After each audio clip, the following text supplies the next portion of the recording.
ஜம்மு காஷ்மீரில் சிஆர்பிஎஃப் வாகன விபத்து பேரும் அதிர்ச்சியை ஏற்படுத்தியிருக்கு. மலையிலேருந்து மண் சரிவு ஏற்பட்டு வண்டி கீழே கவுந்து கிட்டத்தட்ட ஏகப்பட்ட பேர்த்துக்கு கிட்டத்தட்ட 18 பேர் அதில் பயணிச்சிருக்காங்க. 18 பேர்த்துல எல்லாத்துக்குமே அடிபட்டு போச்சு. 2 பேர்த்து மட்டும் சம்பவ இடத்துல இறந்து போயிட்டாங்க. நான் தான் உங்கள் ஏடிஎம் முகிலன். ஜம்மு காஷ்மீர்ல உதம்பூர் அப்படிங்கிற ஒரு மாவட்டத்துல CRPF central reserve police force, இந்த ஃபோர்ஸ் வந்து கிட்டத்தட்ட பாராமிலிட்டரி ஃபோர்ஸ்ல இருக்கிறதுல பெரிய லார்ஜஸ்ட் ஃபோர்ஸ் இது. கிட்டத்தட்ட 3 லட்சம் பேர் இதில் வேலை செய்கிறாங்க. இந்த ஃபோர்ஸை பற்றி மேக்ஸிமம் எல்லாம் கேள்விப்பட்டிருப்பீங்க, பார்த்துருப்பீங்க. எல்லா டியூட்டிக்குமே பயன்படுத்துகிற ஃபோர்ஸு சிஆர்பிஎஃப் மட்டும்தான். என்எஸ்ஜியில இருந்து எஸ்பிஜி வரைக்கும், லாண்ட்ராட்ல இருந்து கவர்னர் டியூட்டி வரைக்கும், விஐபி ஸ்குவாட்ல இருந்து பெரிய பெரிய ஆஃபீஸரும் சரி, பெரிய பெரிய தலைவர்களுக்கும் ப்ரொடக்ஷன் கொடுக்குறது வரைக்கும் சிஆர்பிஎஃப் பயன்படுத்தப்படுது. எல்லா டியூட்டிக்குமே பயன்படுத்தப்படுறது சிஆர்பிஎஃப். நக்சல் டியூட்டி கண்ட்ரோல் பண்ணுறது வரைக்கும். இது வந்து ஜம்மு காஷ்மீர்ல வந்து மலை உச்சியில மலைப்பாதையில வந்துட்டு இருக்கும்போது திடீர்னு மண் சரிவு ஏற்பட்டு, மழை பெஞ்சிருக்கு, மண் சரிவு ஏற்பட்டு வண்டி அங்கிருந்து கவுந்து கீழே விழுந்து 10 பேர்த்துக்கு மேல ரொம்ப அடிபட்டிருக்கு. 2 பேர் சம்பவ இடத்துல இறந்தும் போயிட்டாங்க.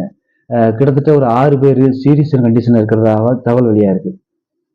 இதை ரெஸ்கியூ பண்ணவங்க வந்து அந்த பக்கத்தில் உள்ள கிராம மக்கள் தான் ரெஸ்கியூ பண்ணியிருக்காங்க. கிராம மக்கள் ஃபோன் பண்ணி ஸ்டேட் போலீஸ்க்கு, ஜம்மு காஷ்மீர் போலீஸ்க்கு வர சொல்லி ஆர்மிக்கு இன்ஃபார்ம் பண்ணி ஹெலிகாப்டர்லாம் கூப்பிட்டு வந்து சீரியஸ் கண்டிஷன்லாம் எல்லாமே ஏற்றிட்டு போய் பெரிய பெரிய ஹாஸ்பிட்டலில் பார்த்து ட்ரீட்மெண்ட் நடந்துட்டு இருக்கு. ஏன்னா மழை சீசன் வந்துட்டாலே இது பெரிய பிரச்சனைங்க. ஏன்னு கேட்டிங்க அப்படின்னா எப்போ மண் சரிவு ஏற்படும் தெரியாது.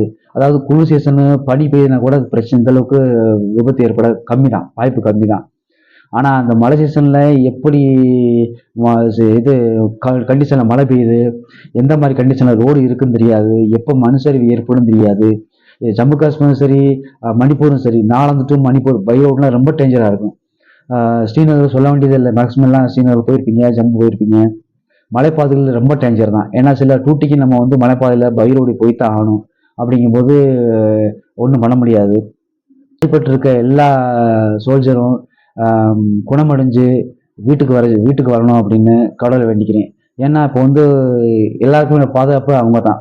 இந்தியன் ஆர்மியும் சரி, பாராமிலிட்டரி ஃபோர்ஸும் சரி, பிஎஸ்எஃப், ஐடிபிபி, சிஆர்பிஎஃப் எல்லாமே கஷ்டப்படுறாங்க. ஃபேமிலியை விட்டுட்டு, குடும்பத்தை விட்டுட்டு, குழந்தைங்களை விட்டுட்டு, மழை, வெயில், குளிர், ஐஸு, மைனஸ் டெம்பரேச்சரு, இந்த மாதிரி ரொம்ப கஷ்டப்படுறாங்க. இதனால நம்ம வந்து முடிஞ்ச அளவுக்கு ஆர்மிகளுக்கு சப்போர்ட் பண்ணுவோம், மரியாதையும் நடந்துக்குவோம். அடுத்த வீடியோ சந்திப்போம். நன்றி.